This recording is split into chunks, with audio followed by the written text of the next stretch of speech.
Olá, esse é o nosso programa Um Fato, Duas Visões, o programa feito e produzido pela Faculdade de Ciências Humanas e da Saúde e pela Faculdade de Educação. Junto comigo, como sempre, a professora doutora Neide de Aquino Nofres. Olá, Neide, tudo bom? Olá, tudo bem, Márcia, tudo bem. E bem-vinda a nossa convidada, Ruth Gelert, da Costa Lopes, uma colega de muitos anos e que tem um trabalho sério, interessante e profundo sobre o idoso, ou a terceira idade, ou a melhor idade. Aliás, nós detestamos a melhor idade, né? Então, a questão é a pandemia. Pandemia, idosos dependentes. Nenhum ato falho, né? Chamando meu nome. Por onde começamos, Ruth? Por falar sobre idosos, sobre pandemia, vai lá. Eu gostaria de começar, acho que por um lado que eu fiquei pensando que nunca é abordado, que é uma homenagem aos familiares e aos cuidadores desses idosos que precisaram, nesse tempo de pandemia, ser protegidos. E eu falo não só pelo meu entorno imediato, familiar, né? Mas falo também pela experiência que a gente tem nos atendimentos na clínica e nos atendimentos que eu mantenho a idosos online, né? É incrível, viu? É incrível, apesar de todas as dificuldades, falta de orientação, como esses idosos são bem acolhidos e as pessoas se esforçam, né, para entender o que eles precisam. Eu estava pensando, né? A gente costuma citar o Freud perguntando assim, o que querem as mulheres? Eu acho que atualmente nós temos um desafio que é o que querem esses idosos longevos, né? E o que eu vejo é os familiares tentando entender, né, o que eles querem e o que eles precisam. Não é bonito isso, gente? Não é? É muito legal você começar assim, Ruth. Digno de homenagem, né?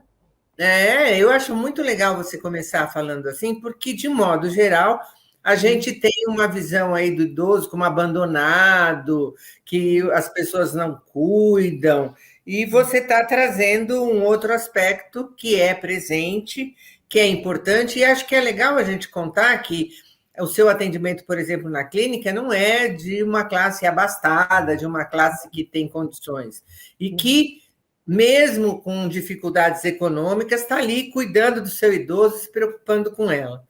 E que mais que você queria nos contar? Porque acho que você nos tirou do giro, assim, não sei a Neide, mas começar com essa comemoração é bem legal. E o que mais a gente podia falar sobre isso? E até porque, só para poder 2 minutinhos, assim, só porque é o seguinte, um ponto é pensar no idoso, que uma Márcia falou, abandonado. Mas você está trazendo uma coisa interessante, que também eu convivo, o idoso não abandonado. Uhum. O idoso que não é abandonado, também ele tem um perfil diferenciado, que é ser idoso. A gente imagina que uma pessoa bem cuidada não terá esse perfil de idoso. E a minha dúvida é quais são essas características que independem de abandono ou não, e que fazem com que as pessoas que estão no seu entorno fiquem surpresas.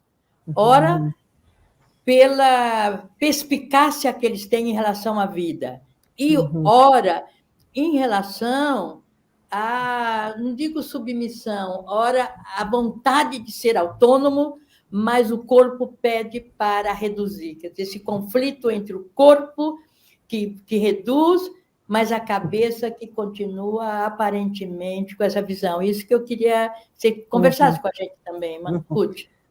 Nadir, foi ótimo você ter trazido isso, porque eu acho que esses são os desafios dessa longevidade, né? Então, vou dar alguns exemplos. Por exemplo, quando um neto ajuda na clínica, né, a avó, né, a se conectar pelo iPhone, né, à terapeuta, né? Então, assim, uma cumplicidade e assim uma discrição, sabe? Tipo assim, vai, conecta, cumprimenta e se afasta, sai do quarto, fecha a porta para a avó ter esse momento aí de privacidade. Não é uma sensibilidade, uma delicadeza, né, aí na composição e no cuidado com o outro, né? E nesse ponto, quer dizer, a gente vem questionando muito essa fala, é melhor o idoso na família, porque a gente sabe que todos os índices estatísticos apontam a violência em relação ao idoso na família. Por outro lado, e acho que é hoje o tom um pouco que eu gostaria de trazer para a nossa conversa, é esse desafio desses núcleos familiares que tentam entender qual é a demanda desse idoso, o que ele gosta, o que ele não gostava, né? O que dá para fazer, o que não dá mais para fazer, né? E como fazer essa negociação, né? Eu acho interessante porque no consultório particular, às vezes eu tenho idosos, que eram meus pacientes, e depois, quando eles não podem vir mais, não podem, não querem mais trabalhar pela internet, os familiares continuam vindo, né? E são familiares muitas vezes angustiados, querendo entender, né, por que esse idoso não está feliz ou está insatisfeito e como poderia acessá-lo, né? Então, assim, o que eu diria é o seguinte: esse exercício de entender esse idoso que está perto de nós, ele, além de ser um desafio, como eu já usei esse termo, ele mobiliza muitos conteúdos em nós, né? E mobiliza conteúdos do nosso porvir idoso, né? E é por isso que eu falo que cada vez mais a gente tem que ir pensando em suportes emocionais para esses familiares poderem dar conta desse desafio sem sucumbirem, sem se esborracharem. É isso, a gente quer que esse cuidar, essa convivência possa ser um crescimento aí e algo prazeroso para todos, não uma tragédia familiar, né? Eu fiquei. Você vai falando, eu vou amontoando perguntas, né? E quando você falou de dependentes, eu fiquei naquela perspectiva tragédia, né? O idoso que tem gente que depende do dinheirinho dele, o idoso que ainda tem que cuidar dos dependentes, e você traz uma explosão de positividade em relação ao idoso. E aí você diz assim, o que o idoso quer, como que ele quer, e você acha interessante que esse idoso possa não necessariamente viver com a família? Qual o significado disso? E o que a pandemia perturbou ou não perturbou esses idosos?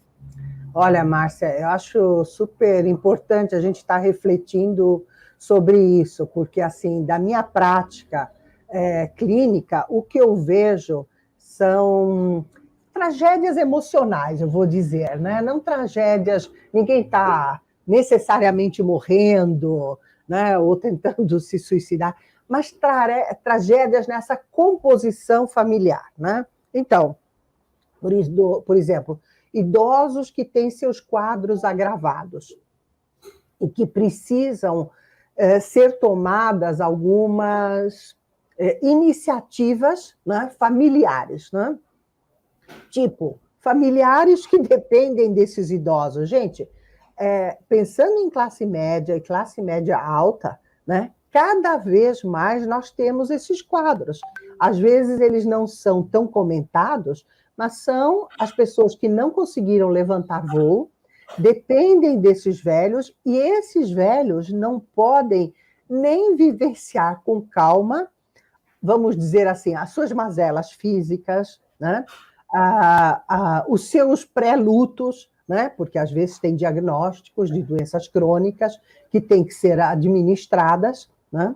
E eles não têm esse espaço emocional por conta da preocupação com esses filhos dependentes. E quando eu falo filho, gente, eu falo filho junto com netos, né? Filhos junto com netos que estudam em colégios particulares de alto nível, né? Agora, de qualquer jeito, são estruturas familiares que precisam ser repensadas, né? Quer dizer, se esse velho tiver agora um tratamento que exija ou o dinheiro dessa imóvel que todos ocupavam, onde vão esses filhos, onde vai esse neto?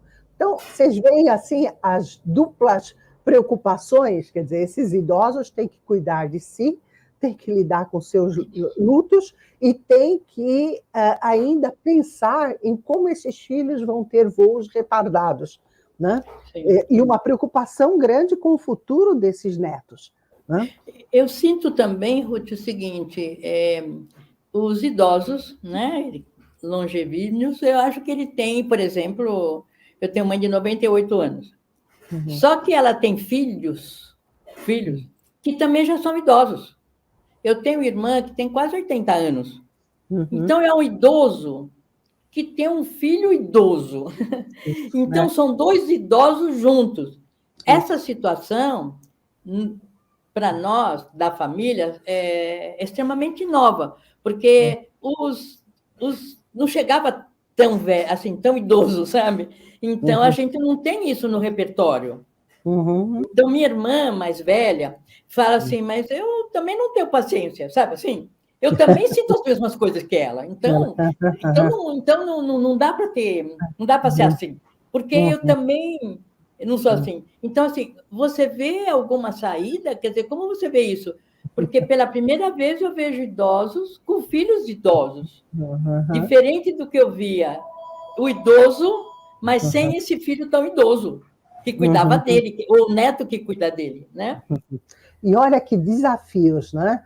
Nossa, pensando, por exemplo, no meu caso, né? Quer dizer, tenho uma mãe de 98 anos, eu sou a caçula, com 66 anos, né? Se eu não tiver minimamente trabalhado, né, os meus desejos, né, os meus projetos, né, provavelmente eu vou entrar num conflito muito pior com a minha mãe, né? Ela vai se tornar aquela que impede as minhas realizações. Aí se forma um ambiente terrível, né? Outras coisas que também têm que ser repensadas, né? Aquela história, uma mãe cuida de 7 filhos não cuida de uma mãe, né? Famosa, né?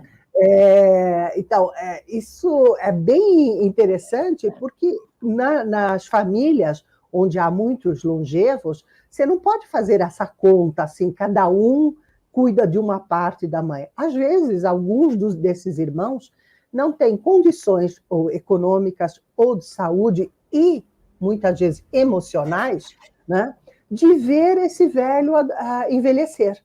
Né? Quer dizer, é um espelho que você não suporta. Né? Então, você acaba fazendo 1000 mecanismos familiares, brigas, indisposições, para se afastar, né, desse espelho que a pessoa não aguenta ver.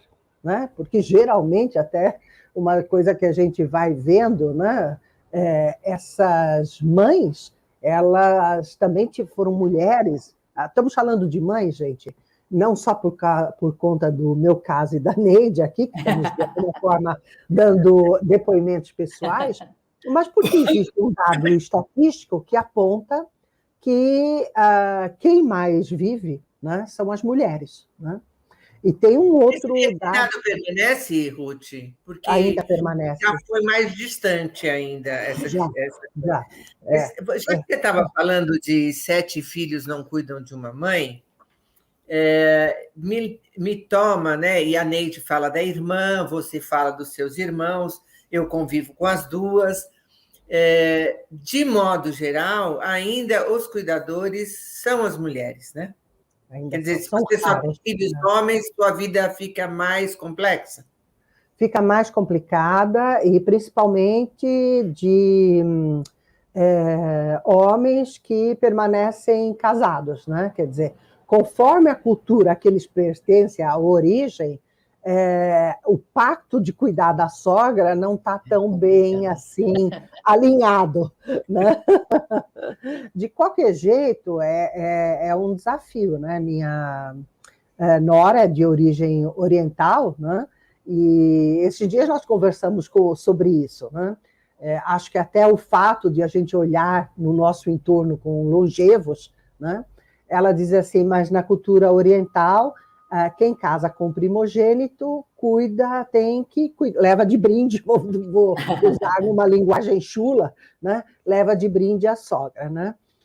O que eu estava dizendo para ela é que eu não desejo isso para ela, né? É uma mulher interessante, com uma vida profissional riquíssima, 1000 perspectivas pela frente, né? Não é isso que eu desejo para ela, né? De qualquer jeito, se coloca esse desafio, né? Quer dizer, quando a gente pensa em instituição, culturalmente a gente ainda diz, ai, não, Deus me livre, colocar, né, meu parente querido numa instituição. Eu não vejo esse horror, não acho que isso precisa ser uma tragédia. O que acontece é que nós precisamos rever as instituições. E penso que é o seguinte, quer dizer, quando a gente tem filhos, a gente não pensa que escola a gente desejaria para os nossos filhos, né? A proposta, a iniciativa, o plano pedagógico, né? Por que isso também não começa a ser explicitado, né? Com relação às instituições voltadas para idosos, né? Principalmente as ILPIs, instituições de longa permanência para idosos. Qual é a proposta educativa, né, que está por trás? A gente sabe que a proposta de cuidados fisiológicos, né, isso tem sido, né, uma tônica. Então, as instituições mais caras, né, elas têm toda essa infraestrutura de higienização muito bem articulada e é dessa forma que elas também se divulgam, né?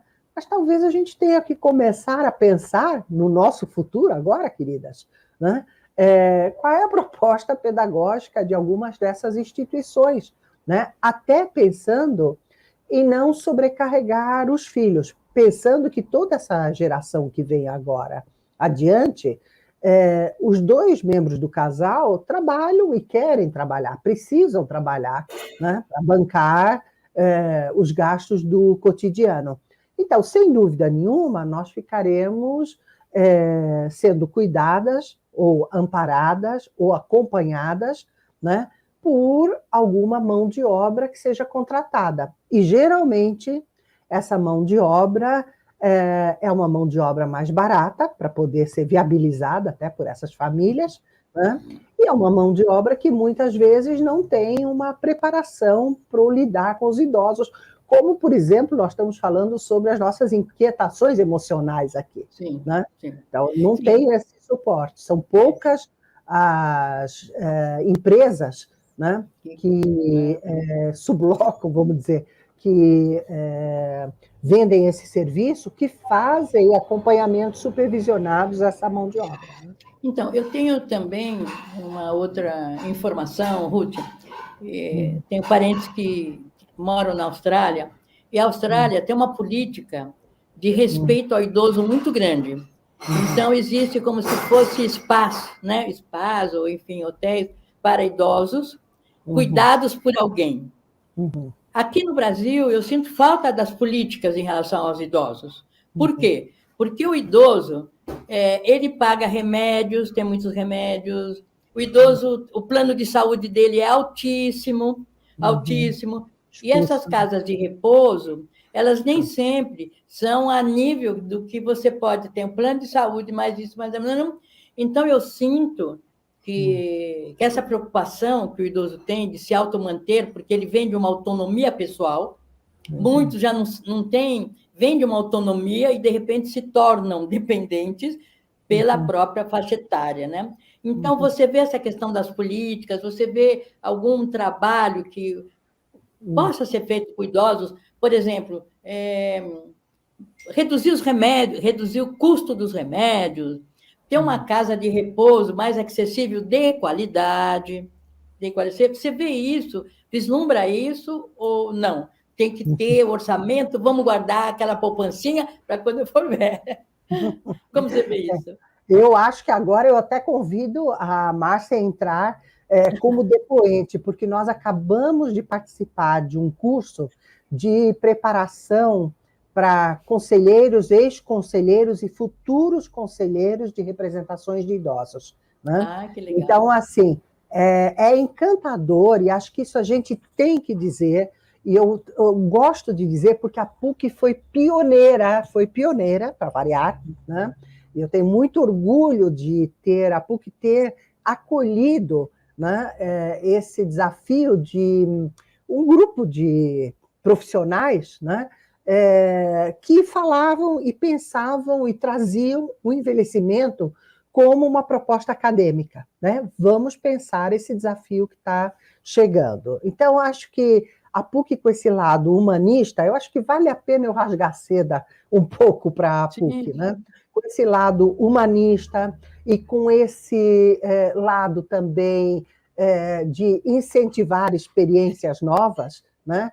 Abriu espaço, né, para a gente experimentar e começar a dizer como é que a gente via essa realidade demográfica, né, epidemiológica, e como é que a gente pensava que tinha que ser a articulação entre os saberes, né? Então, isso foi super legal. Então, desde acho que essa época, acho que a gente não pode negar que houve progressos, né?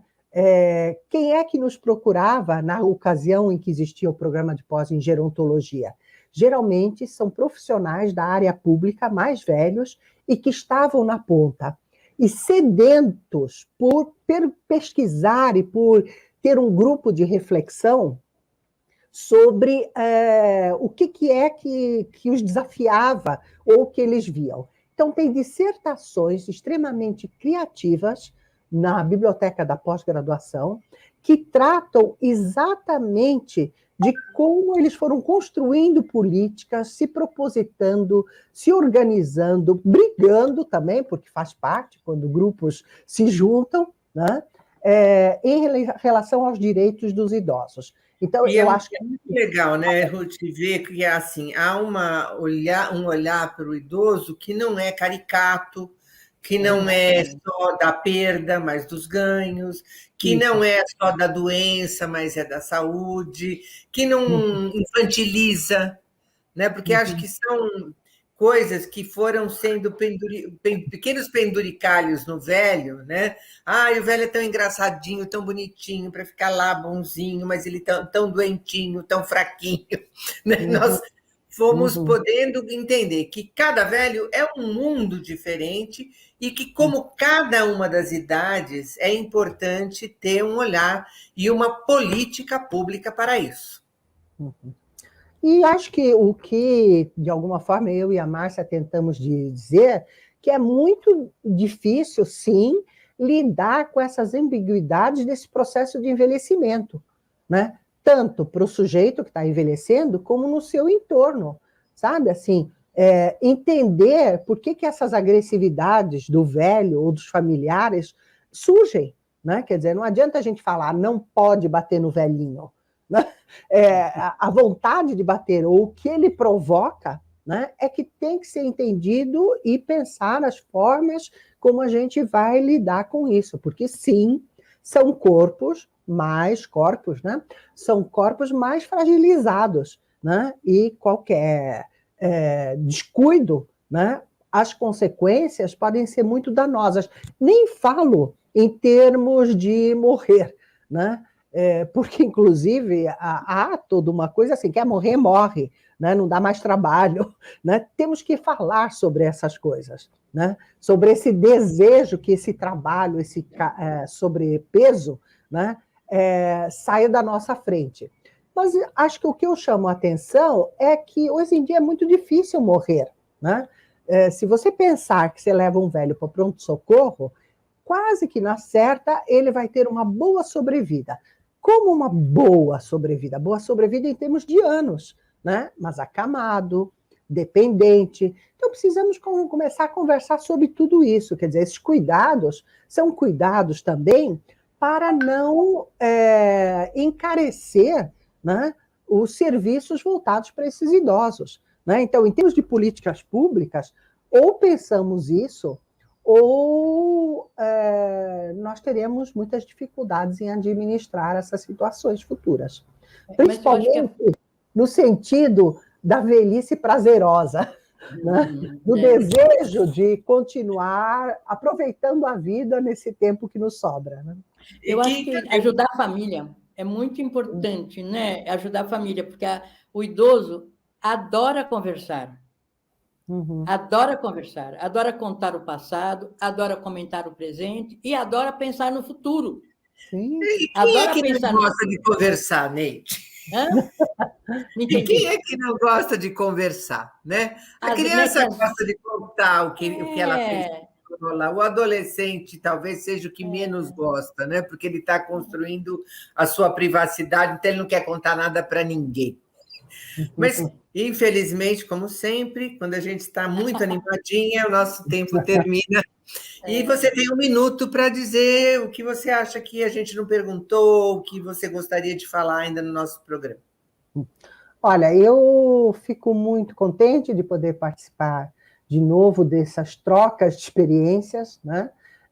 E o tom que vocês trazem ao debate, né? Quer dizer, sim, acho que nós precisamos de pessoas que apontem a tragédia que é para esse país, as políticas não pensadas, né, para esse futuro longevo, né? Mas também nós precisamos de pessoas que se instrumentalizem para pensar esses desejos, essa vontade de fazer trocas. Como é que a gente pode incorporar, né, nas nossas propostas de ensino, né, esses velhos? Né? Então, cada vez mais, eu, por exemplo, incentivo meus alunos a fazerem filmes, a entrevistarem os seus familiares idosos. Né? Quer dizer, além de ficar um registro importante, né, é uma forma de dizer, você tem o que nos contar. Então, incluí-los dentro das programações em todos os âmbitos. Né? Acho que isso é uma coisa bem interessante. Obrigada, muito obrigada do fundo do coração, Ruth, sempre. Obrigada, Neide, pela companhia. Obrigada. Eu que agradeço.